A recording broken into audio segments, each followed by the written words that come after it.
ఇక మా హరీష్ రావు గారు అయితే మైక్ పట్టుకుంటే నన్ను తిడుతుండే.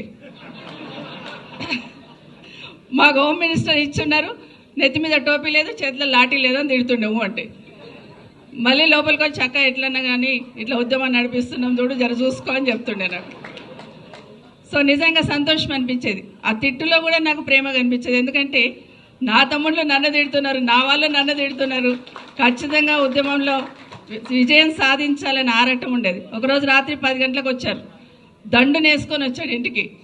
సరే వచ్చాడు కదా, లోపలికి వచ్చి కొంచెం కాఫీ తాగి లంచ్ టైం డిన్నర్ టైంకి వచ్చిన భోజనం చేస్తాము అంటేను, లేదక్క నా భోజనం తెచ్చుకున్న గేట్ కాడ కూర్చొని తింటా ఈరోజు నా నిరసన అన్నాడు. రాత్రి 10 గంటలకు మా ఇంటి ముందు గేట్ ముందు కూర్చొని తింటానంటాడు. తింటాను ఇక్కడే కానీ కొంచెం తొక్కుంటే పంపియక్క, కారం ఉంటే పంపి తింటాను అన్నాడు. సో అట్లా ఉద్యమం నడుస్తున్నప్పుడు కూడా ఆ అనుబంధాలు ఒక్కొక్క సంఘటన గుర్తు చేసుకుంటే ప్రతి సంఘటనను కూడా ఉద్యమానికి అనుకూలంగా మర్చుకున్నారు కేసీఆర్.